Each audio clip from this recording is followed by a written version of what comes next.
And we are live. Welcome back to everybody to Behind the Tool Belt, episode 267. We've just celebrated our 5-year mark, January 23rd. 5 years, and we get to actually kind of celebrate it here because it didn't fall on a Wednesday. I think it kind of fell. It was last week sometime, I think, 10 days ago, something like that. But we didn't really promote it too much. But here we are at SRC Irving, Texas, April Hall. I think it's annual 13th annual 13th annual SRC Summit here in Texas, and she's done a magnificent job once again this year. So we're super pumped, super stoked. There's a lot of great speakers. The quality of attendees at this event has been great. I think better this year than always, but for whatever reason this year there's a lot of not just speakers. I'm talking about the quality of attendees that are coming through and the vendors, quality of vendors. Speaking of which, we have Zach here from Equipter, Chris Hofstra from Lead Scout app, and many, many more. Matt Farug, just the list goes on. I've seen a lot of great people here, a lot of great vendors. So we're super pumped. And then Miss Aaron's over there, Manning, Woo Manning the booth over there while Chris is over here doing a podcast. Will's over there too, I think. Yeah, Will. Yeah. Well, he's kind of like a woman, so yeah, it's kind of like a metro. He's got a feminine side, like a metrosexual side to him. He works out. Yeah, he does. He does take care of his body. So anyhow, thank you guys for coming on to the podcast today. Obviously, we're trying to promote Lead Scout and formulate a partnership with Equipter, who is actually local to our area in the northeast corridor of Pennsylvania, South Central. Yeah, Lancaster. Yeah, South Central PA, about 30 miles east from where we are in York, Pennsylvania. So thought it'd be pretty cool. We've seen this guy at many shows over the years, really, you and Aaron. Yep. And so thought, why not? We were talking already off mic and thought, why not just make the conversation, extend the conversation over here while we're going to film. So it's the beauty of Behind the Tool Belt. Yeah. You just never know. No, you don't. So we're hoping this time next year we're doing a podcast inside of an Equipter that they gave us. Yep. We didn't purchase, right? So we can promote their product. Because you're already using it. Yeah, we're already using it. Yeah, we use about 4 to 5 a week. 4 to 5 a week. That's good. Yeah. Mostly your residential projects, or are you doing commercial stuff? Or? Mostly residential and our charitable events. Yeah. They're very convenient. They're light. They're easy to manipulate. You can drive them around the house. They're just they are. It's a good piece of equipment, and it catches people's eye. That is, the marketing aspect of it is something that you initially off the cuff you won't be like, oh, that's a great marketing piece, but like we tell guys all the time, wrap it in your company information, get your fancy banners on there. Like when people are driving by, it's going to catch their eye because they've never seen anything like it. Most of your roofers traditionally don't have this. So, the marketing aspect of it is a huge thing for it. Yes, it makes you look much more professional. Not that you're still not using tarps and things like that, but it definitely keeps the yard and the job site cleaner. It helps you, obviously if you have to transport materials to the job site too, it helps you get up to the roof. But I think most importantly, the safety of using it and the debris removal off of the roof. I think, I know when I've used it and I was on, a rancher or a single family dwelling where I felt actually safer because it was at the bottom. Yeah. I don't know if anybody's ever looked at it from that point of view, but being an older roofer myself, I tend to think of, my exit strategy. Like if I go to fall off the roof, like where am I going to land?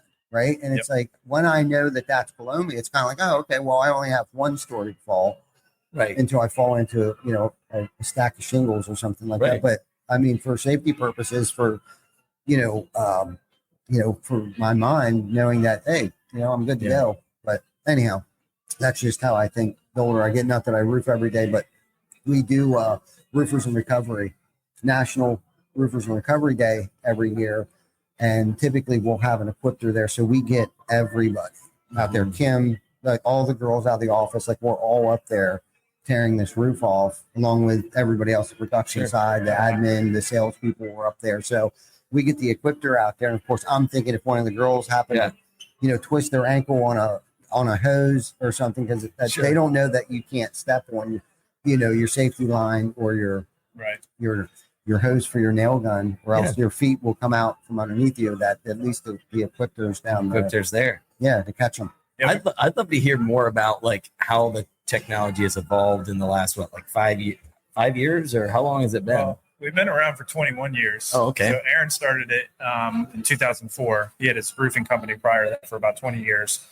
Came up with the Equipter 4000 idea from roofing, and then kind of saw the need in the roofing industry. And so from there, him and his son started just building unit after unit after unit, and then eventually went full time into making Equipters. So from there, we've added multiple models. I think we're up to 7 or 8 right now, different models, and we're starting to get into some new models that are getting into different industries outside of just roofing. But we have about 3 or 4 that are kind of our main units for roofing. So, Sure. And we last year at the IRE launched the Equipter 7000, which is our new towable boom lift. It's going to be kind of a mixture between a telehandler and the Equipter 4000. And technology in that one has really kind of grown into fully remote controlled. There's a lot of new safety computer features that our previous models didn't have. So we're super excited about that, and we've already had a ton of pre-orders on that one. So I'm sure guys that have been looking at them are like, can't believe we have a 2-year lead time for what we're waiting on for that unit. So we're excited about it. It should be fully coming out this year. So yeah, that's kind of where. So when you say remote control, are we talking like I'm up on the roof, on the ridge, and I can move it over? Yeah, essentially. Yeah. So pretty much from what I understand of the remote control capabilities, it's like 200 feet away, not blocked. Like your view's not blocked from that unit, but yeah, that's pretty much the idea that you could do is stand up on the roof and move it if you want. Not that I necessarily might recommend that, but Sure. I'm sure there's going to be guys that are going to do that. Probably. Yeah, I was thinking that too for safety purposes. You might not want to do that, but you may. Depends on what's below, the right? situation. How much clearance you have. Right. Everything's kind of circumstantial. Yeah. And it might be more efficient to just kind of keep sliding it down the soffit. Yeah. And it's cool. It's got 3 different steering features, so you can do like your crab walk, like your traditional new telehandlers have. There's, I think, all-wheel drive, and then there's rear-wheel drive or 2-wheel drive. So a lot of new things that have gone into that unit, so that we're really excited about. What do you think inspired that? I mean, the biggest thing with the 4000 was always like guys wanted to go higher. Mm-hmm. And so designing a unit that goes higher, obviously, is kind of the main thing. So that one's going to be able to go up to 26 foot, which is twice the height of what your 4000 is able to do. But then we also came up with the idea of being able to take your box off and put forks on it, like a telehandler. So there's just kind of the idea, especially more so geared towards like commercial industry, since a lot of guys are already using telehandlers with like boxes on them. How can we create something that you don't necessarily need to have a CDL driver, a trailer, but that you can have a unit that you can just hook right up to your truck, take it to your job site, use it for both the dumping, but then also moving material and lifting material. It's the box. It's very similar to the 4000 size. So Okay. I think that one it's a 4.1 cubic yard. Okay. So it's a little bit, the dimensions are slightly different, but the cubic yardage is about the same. Okay. So the overall size of the trailer is the same, or is it bigger? It's a bigger unit, yeah. I don't know offhand what exactly it is, but it's going to be a little bit wider. It's going to be a little bit longer, heavier unit as well. But it's actually the weight distribution is going to be better than the 4000. So a lot of guys are concerned about taking something like that into your yard, but really it's actually going to do better than the 4000 because it's got 4 big tires rather than 2 big tires. Yeah. Mm. Okay. Makes sense. No, I'm excited to see that. I was wondering if Glenn and Mike were listening to that because it definitely, I like the feature that it goes up 26 feet. I'm imagining that has outriggers. Yes. Is that why it's wider and longer to facilitate that type of weight? Yeah. That now it does it like boom out, or does it go scissor straight up? It's gonna boom out. So yeah, it's very similar to the telehandler style boom. So you're gonna be going out and Wow, so that's bold. weight distribution is probably going to be. It's going to have like a load chart on it. So Okay. different angles, different heights. You're going to be able to probably lift more than 4,000 pounds. Fully extended expectation is 4,000 pounds. Interesting. Do you think it's recommended to keep it attached to the truck when doing something like that, or do you think it'll be fully functional without it being attached to the truck? Yeah. You don't. It's going to be very similar. I mean, you're going to be able to drive around your entire property. Okay. So. Yeah, I was just thinking. I'm always thinking. I'm getting older. I think of safety. I don't know. Damn. Well, you have more people. Yeah. The more people you have out there using it, Yeah. the risk goes up. Of course. Right? Yeah. The exposure. Yeah. No, that's great. What would you say right now, until you just mentioned this one? What would you say right now is the most popular? Would it be the 4,000? Yeah. And do you think that's because of a price point, or is that just? I think general overall versatility of that unit. And given that it's been out for 21 years now, so it's definitely the most recognized unit of all. But probably, I'd say 90 to 95% of what we do is that unit as far as sales go right now. So, yeah, and it's 1 and 2 story residential roofing. Like that's gonna be the model that you're gonna want to go with. Even with the new one coming out, like from some of the guys that we've talked to that are kind of testing using the product already. I think it's more geared towards commercial applications and then higher end, bigger residential projects. So a lot of guys are still sticking with their 4,000s, and maybe they'll add the 7,000 when they get into those bigger projects or commercial projects.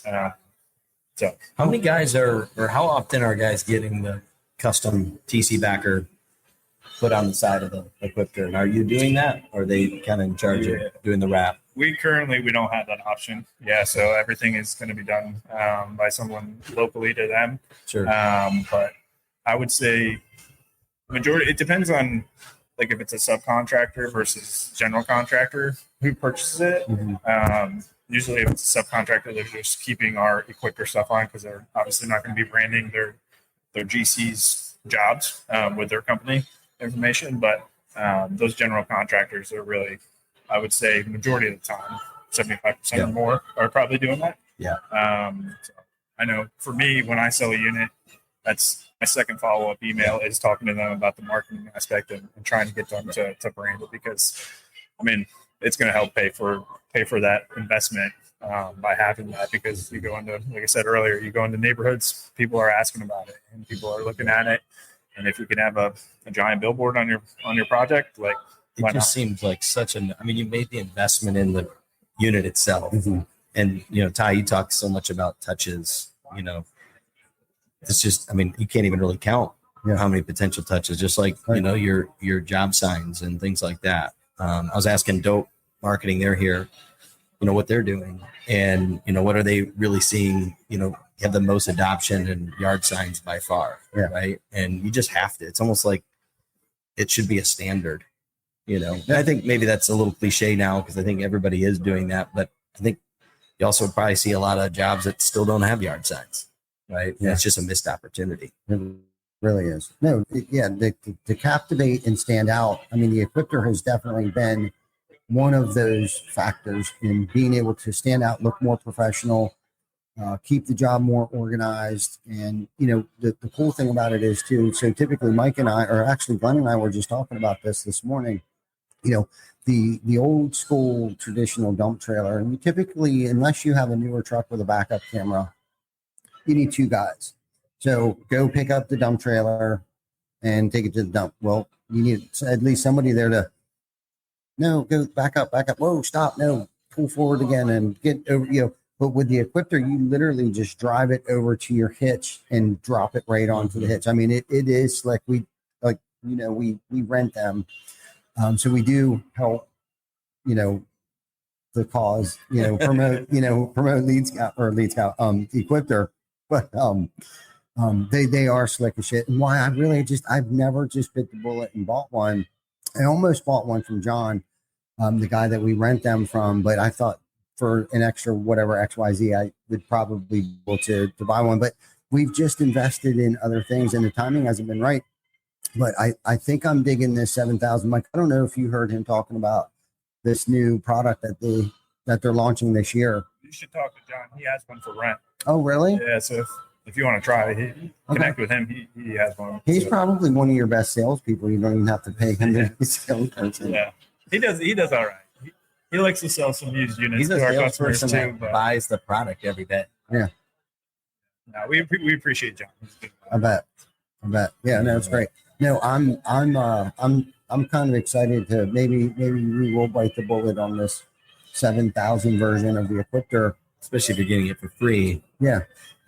7,000. That's a bigger ask. Okay. Yeah. That one's a little bit more pricier than 4,000. But I think it would look really cool inside of our booth at IRE. Maybe not this year, but next year. We could launch your new product. Maybe you'll come out with the 8,000 by then. Right. And we got a new product coming to IRE this year too. So we're excited about that one too. Can you talk about that? Probably not. Okay. Probably shouldn't. We just know it's coming. Yeah. Okay. So all right. We'll talk offline then. Nothing huge, but it's a new product. So. Okay. No, that's great. So, how long have you been working with Equipter? I know we've known each other for at least 2 years now. 2 years. Yeah. No, I've been. This will be my 4th year in July. Okay. Yep. What inspired you or encouraged you to go work for Equipter?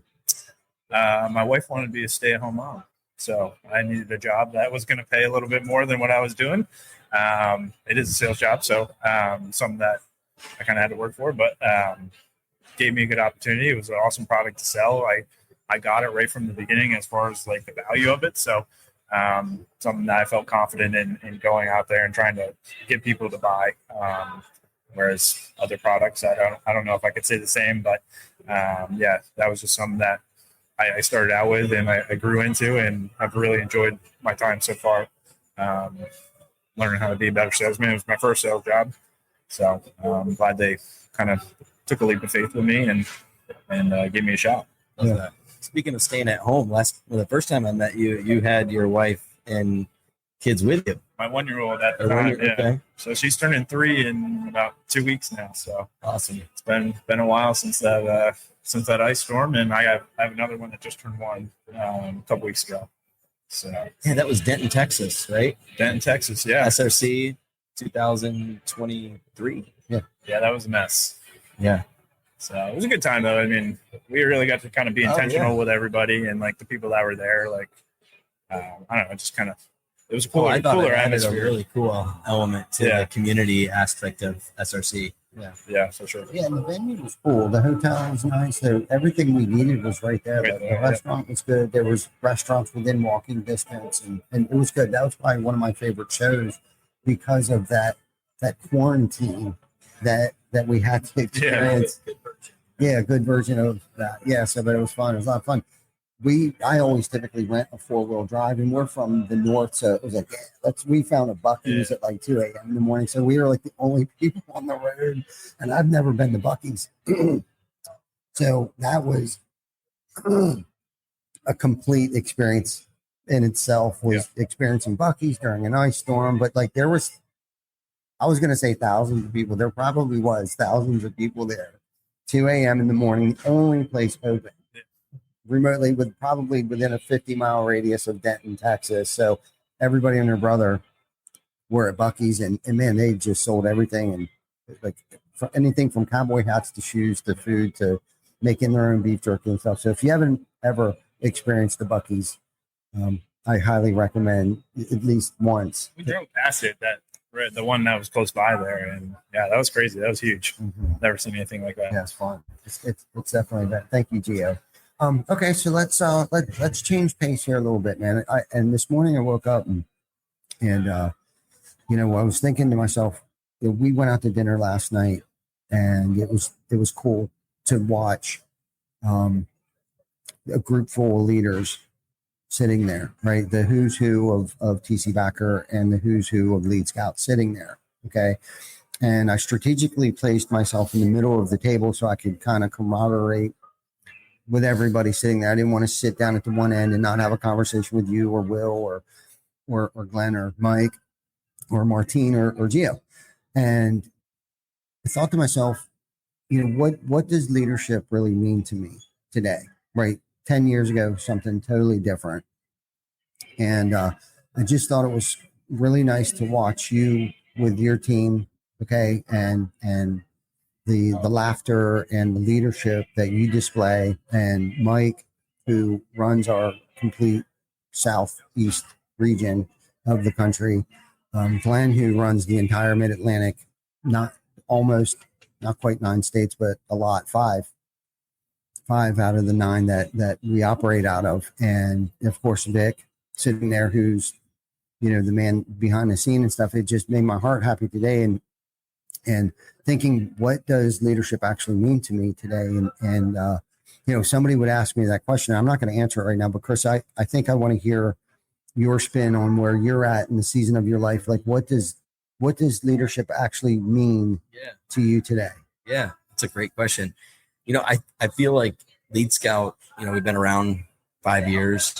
The product has changed a ton, but the team hasn't really. It's kind of been me and, a couple of our co-founders, and, just kind of hustling and grinding, kind of a owner operator kind of mentality, which I think a lot of roofers here today can resonate with. And, now Aaron's been with us for a couple of years. Will just started with us. We've got another person hopefully coming soon. If she's listening, that hopefully is exciting for her to hear us say that. So I think the answer is I'm trying to learn that, and I think part of, what I intend to bring to this team and to leadership is just, getting to know them, getting to know why they're there. It's kind of like when you made the switch to Equipter, there was a reason behind that, right? There's something that's driving you to do well at Equipter, and getting to understand the people that are coming into Lead Scout and why are they here, right? And acknowledging the fact that we might just be a stepping stone, right? We might be just a stop in their journey, right? And so what can we do to ensure that whether they're here for a few months or a few years, that they look back and they say, man, I'm so glad that I had that time at Lead Scout. And I think that's kind of, my hope, my goal. And, a lot of that has to do with just the places I've been, the companies that I've worked for, and the leadership that was there, and the way that they invested in me, regardless if I was committed for 10 years or 10 months. In fact, one of the companies I worked for is a publicly traded national company, because I came from the freight business. And so, I went to Fort Smith, Arkansas was our corporate headquarters. And I went there for a week training. And I mean, this was incredible in-depth training on, how to sell this product, that we were selling. And, in kind of their storytelling, the founder of the company was asked one time when they were building this training program, you're investing a lot of time and money into these people that just got signed on, right? What if they leave, right? I mean, you're giving them all the industry insights and kind of as we would say, kind of the secret sauce, right? We're instilling all this information and downloading all this information. What if they leave and go work for one of the competitors? And I'm blanking on the name of the founder, but he said, well, what if I don't and they stay? Mm-hmm. Yeah. So the reality is regardless if they're planning on being there for 5 years, like you've been with Equipter for 5 years or 5 months, it's our obligation to make sure we're setting them up for the most success possible. And it doesn't really matter, because we might just be a stop along the way. Mm-hmm. And unfortunately, if we don't do that and they stay, that's worse. Yeah. Right. And that really impacted me, and I think has carried into my role now. To answer your question, is like, how can I make sure that Aaron and Will and anybody that comes to Lead Scout is better off than they were before? And as a golfer, that's an easy concept, right? I'm going to leave that golf course better than I found it. Right. And that's a job as leaders, I think, with our employees. Yeah. Great response. So this leads me to my other question. So with you working at other places, was there somebody or something that you've picked up that you've implemented today in your leadership style? Nothing's coming to mind. Sorry, I didn't really hear my voice there. Nothing's really coming to mind. Well, the reason why I'm saying that is because you're talking about leaving an impression, right, on these individuals that may stay, it might just be a stepping stone. And this is such a great topic because I talk about this sometimes on our podcast. It is our responsibility. And what if they stayed, right? If we didn't pour into them and they stayed, right? But this is the thing. They're going to be different. If they do leave, they're going to be different when they leave here. So there has to be something along the way. Was there an impression that somebody left with you, whether it was good or bad? It doesn't have to always be a positive. Sure. I think maybe if I'm understanding the question right, is just kind of that concept of finding the right people and you figure out the seat later. So I think part of ensuring that this stop, if it's a short-term or long-term stop, is the most beneficial is making sure they're in the right seat. And so, but that you actually do typically try to fill a seat. But if you're hiring people the right way, you're looking for the right people, and that seat that you're hiring for might change, right? So I think part of it is understanding, okay, what makes this person filled? How do we fill this person, right? And there's all kinds of personality tests and things that you can do. And I'm curious to know if you've done that, or if Equipter does that. We're actually not doing it at Lead Scout today. I want to, but just understand, like, what's your MO? What's your modus operatus that fills you? So at the end of the day, you're not feeling drained, you're feeling full. And we might have, brought you in for a certain seat, but maybe we need to move you. So I think maybe my answer would be what I've seen from other companies is, hey, we brought you in for this role, but I think this role you'd thrive more. And it'd be better for you, it'd be better for the company. So I think just being willing to listen and understand, and the more time you're spending, I think as a leader, you often start to shift your focus away from the customer and more to the people that are taking care of those customers. And how can I ensure that Aaron or Will or whoever it is in the right seat and thriving?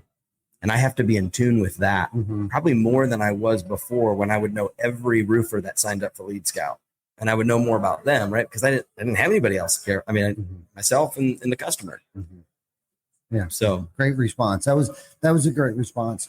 Even though, I was looking more for there was this guy I worked for, but I think the nugget that you just dropped is the lesson that you've learned, that when you went to work at other places, that they've found other positions for people, even though they may have hired them as a salesperson, but they were better at marketing or something like that. And I think that's definitely something that a lot of companies need to be more open to as well, because there's also talents that people don't even know they have either, right? Or there's talents that, us as managers or entrepreneurs might be blind to them having. And I'm saying that speaking for myself, because, I've hired somebody, and Chris Baker is a great example of this. Like, we hired him for something totally different than what he does today.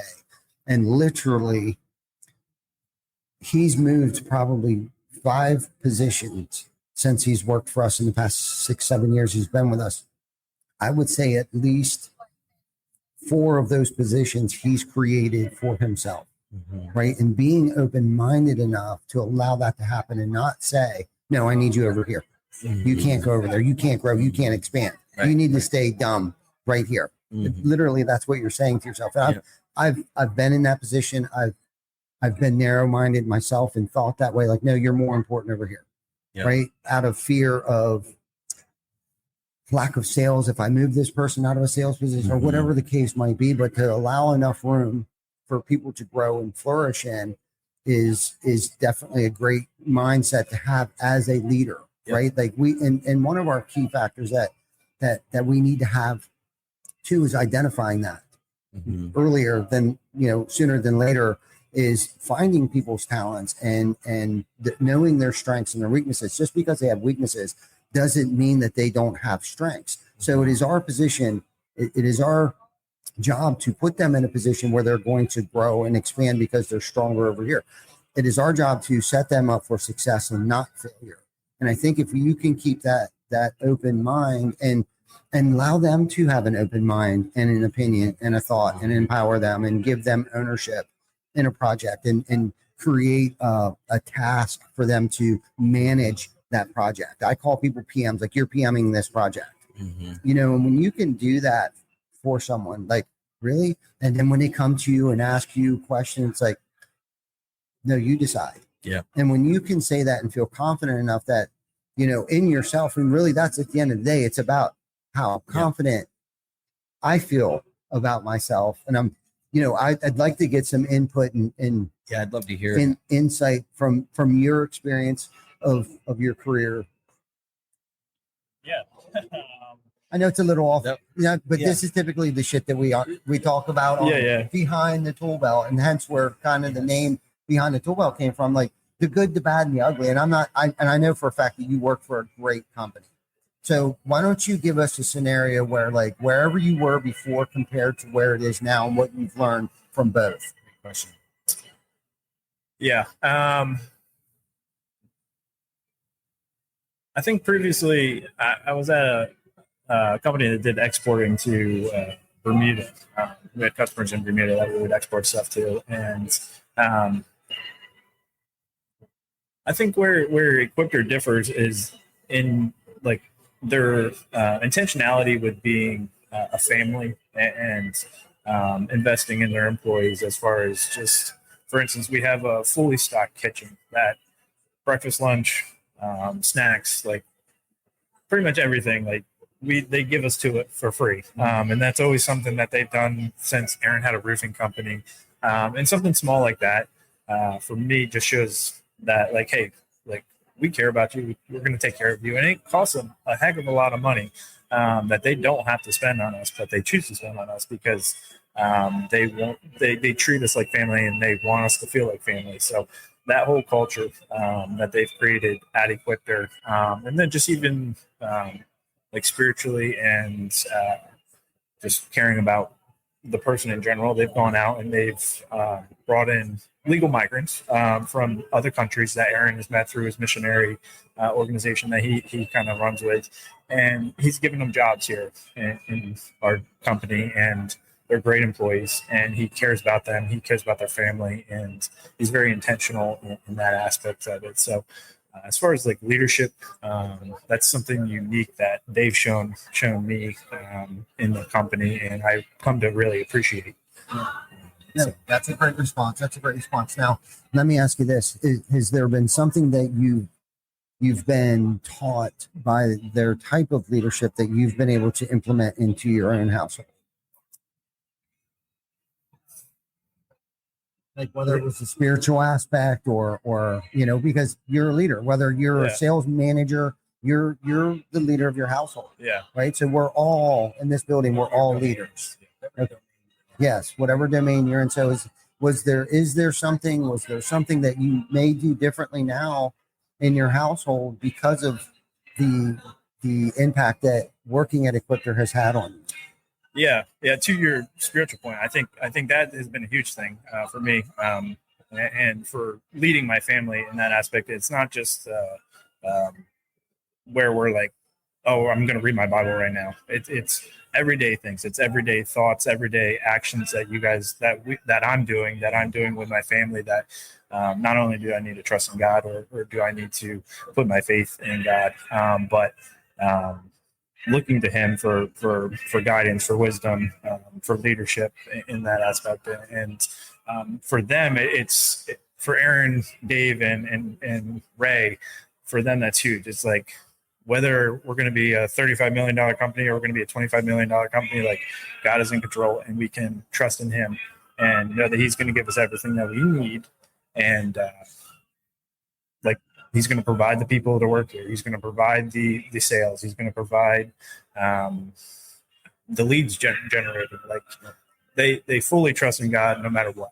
And that to me is very encouraging, but also very respectful. Mm-hmm. So, Yeah, just to add to that, as a fellow father and husband, I think there's these times when we get to our end, right? And it doesn't have to be this, big moment, but just maybe it's just a day we're having a hard time parenting. We just don't have the patience. We're short tempered or, whatever.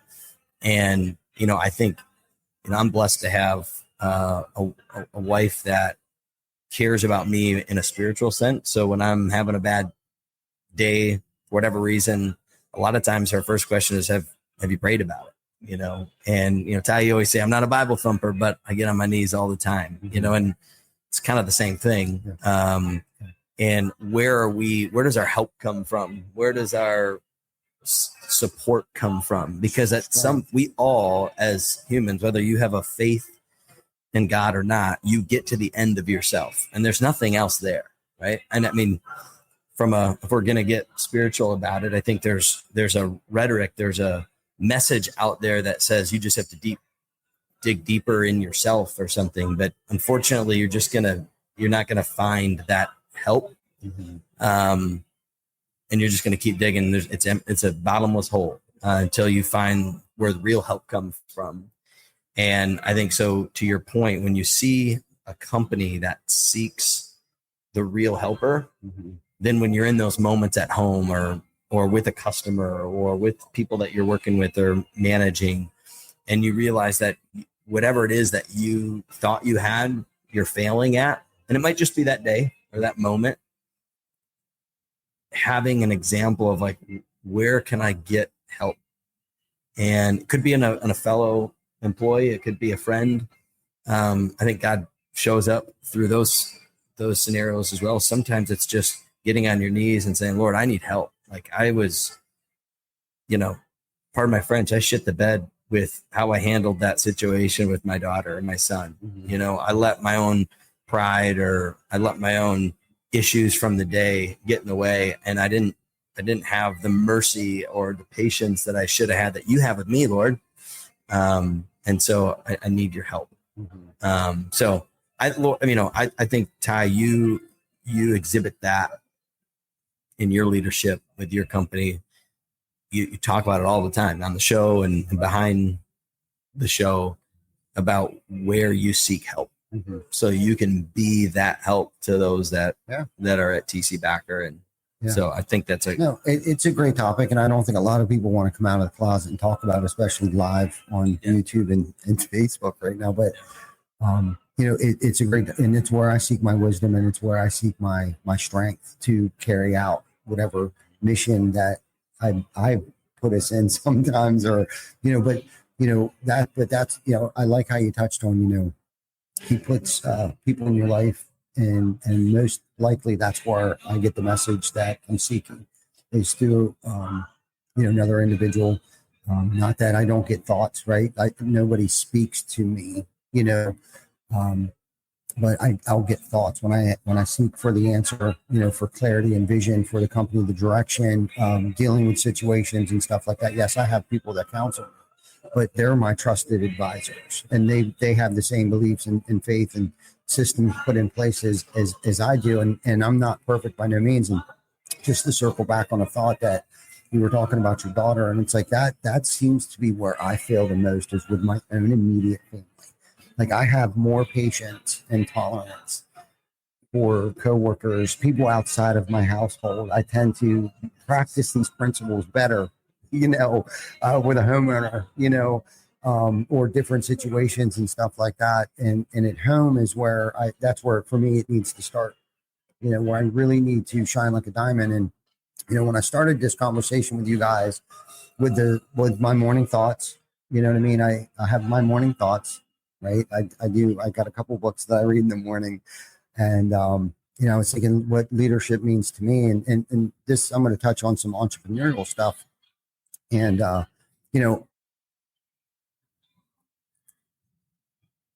getting into business, being a business owner for me in the season that I'm in right now. And I'm not saying this is why I started out where I was going to start out in business. It was obviously to provide for myself and for my family and stuff. But being an entrepreneur, you should be in the business of serving others. Okay. And if it's for profit, If that's your driving force, you're not going to live a very prosperous life. And what I mean by prosperous and wealthy and those words that we tend to use for monetary sentiments, for money, right? I don't mean it that way. I mean it for fulfillment and impact and the warmth that I feel by doing the right thing for somebody else is more important to me today than the bottom line. When we had a conversation yesterday about when COVID hit, and most businesses in Pennsylvania had to just close down and go out of business, and we elected not to, and we kept anybody and everybody on. I sacrificed profit. I went more into our people, and that was a true testament to where I really don't talk shit on the mic in front of the camera, because I think there was a question that came up. Somebody actually interviewed me on our podcast yesterday offline. They're like, I want to interview you. I was like, where? Right here. I said, okay.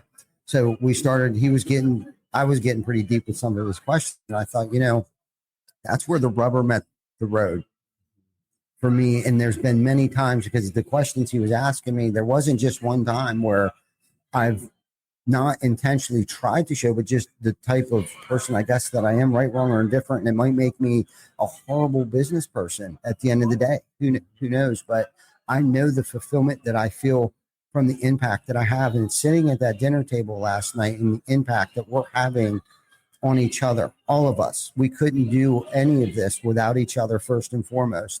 And not one time have we talked about money or profit or any of these things. Yeah, well, yes, it's important. Okay, I'm not being ignorant to the fact that but what seems to happen is when you get your priorities straight, that we get rewarded 10x, tenfold by continuously showing up, suiting up, and doing the next right thing, especially when nobody's watching. And you almost got to feel like he's watching you all the time, right? Like you're always being watched. Somebody, it could be your kids that are watching you. It could be metaphorically the man in the sky, that's watching you, the eye in the sky, or whatever, So for me, leadership is about impact today in the season that I'm in right now. And I'm not expecting everybody to be kind of where I'm at. I've been very blessed over the years, have made a lot of business, entrepreneurial decisions, didn't ask enough questions. I mean, all the things if I had to sum it up of like how we're still in business today, it is nothing that I've done for us to be where we're at today. It's because something has been watching over me and has placed the right people at the right times in my life to work these things out where I may have made bad decisions or the wrong choice financially or verbally. You know what I mean? So anyhow, I really wanted to talk about that today, because this is our Wednesday edition at our 12 o'clock Eastern Standard Time, Behind the Tool Belt. And I really wanted to kind of get a little deep. And I knew, Chris, I know you're down for that. And I was kind of hoping, you were and are. So I don't know where we're at as far as time here. Yeah, I don't know if Zach even knew what he was signing up for as far as time. I didn't. Do you have anybody else at the booth? No. we might need to have him get back to the booth. Yeah. So, but thank you guys for coming on and being, vulnerable and willing to come on the mic with us. And thank you for, because 5 minutes before 12 o'clock, you're like, oh, that's 3 minutes from now. I was like, yeah. But that's kind of how we roll. Yeah. It's kind of what I love about it. Yes. Right. So true authenticity and being a genuine person and, doing right always. I read something the other day, and I know I'm not going to remember how to say it, but doing something right can't be wrong. Or I'll have to find who said it. Actually, it was Ted Lasso. That said it, and I posted it the other day. There's like 13 lessons right there. So go onto my Facebook. The other day I posted 13 lessons that I've learned from Ted Lasso. I actually posted those 13 lessons, so it's in there. And I actually got that from somebody else. So I'm not that wise to sit there. I did write it all out and kind of broke it out a little bit. But obviously, whoever wrote the story of Ted Lasso, he's a modern day Jesus. yeah. So I love leadership stuff. So if you haven't checked out Ted Lasso, I'm going to plug past Ted Lasso. Love it. But anyhow, we're going to wrap it up. No, I'm good. Thank you, though. This has been great. Thanks, Zach. Yeah, it's good to appreciate you guys having me. Reconnect with you. Always a pleasure, Zach. Yeah. I wasn't sure if it was you. Did you have a beard last time? I had a bigger beard. Yeah. Okay. Now it's just a little scruff. Yeah. So, cool. Awesome. All right, man. Well, thank you guys for joining us for our weekly edition of Behind the Tool Belt. We will see you next week for episode 268. And I believe our guest will be Matt Farug. So until then, you guys be safe and take care of each other. Adios. See you next week. Thanks.